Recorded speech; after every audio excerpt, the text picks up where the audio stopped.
నమస్తే నమస్తే చెప్పాలరా బాగా రోజులు అవుతా డ్యూటీ రాక 3-4 నెలలు అవుతుంది. ఎప్పటి నుంచి చెప్తాను ఏం లేదురా వచ్చిన ముట్టడి చెప్పాలని వచ్చిన.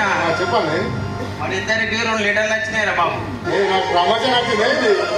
అంత బాగా ఒడిచినామని భయపడి నీ ప్రమోషన్ లెటర్ ఏం లేదురా బాబు.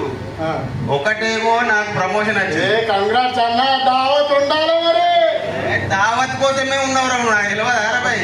నువ్వు దావత్ కోసమే ఉన్నావా? ఇంకోటి నీకేం చెప్పాలా, నువ్వు డ్యూటీలు బాగా తక్కువ వేసినటువంటి కంపెనీకి ఛార్జ్ షీట్ లెటర్ ఇచ్చింది.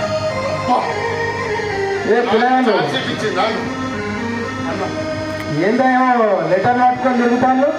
ఏం లేదన్నా, వీడు డ్యూటీ చేయమంటే డ్యూటీ చేయక వానితోటి పుష్ప సినిమాకు వీటితో తాగడానికి వీళ్ళు, నేనేమో రెగ్యులర్ డ్యూటీ చేసిన, నాకేమో కంపెనీ ప్రమోషన్ లెటర్ ఇచ్చింది, వీడికేమో ఛార్జ్ షీట్ ఇచ్చింది. అదేంటి బిడ్డ అట్లా కంపెనీ మన కన్న తెల్లతుంది. అరే ఒక్కొక్క నౌకరు లేక అగరిస్తా ఉంటే నీకు వచ్చిన నౌకర్ని కావాలనుకోవడానికి ప్రయత్నం చేస్తే ఏంది బిడ్డ ఇది? చక్కగా మస్టార్లు చేసుకొని బాయి పని చేసుకుంటుంటే కంపెనీ మనకి ఎంత చల్లని తల్లి, అర్థమైందా? దీనికి పులగాడు చూడవు, ఆయన ప్రమోషన్ వచ్చిందంట అంటే నీకేమో డిస్మిస్ లెటరు ఏదో లెటర్ వచ్చిందని చెప్పుకున్నాడు. వార్నింగ్ లెటర్ కదా.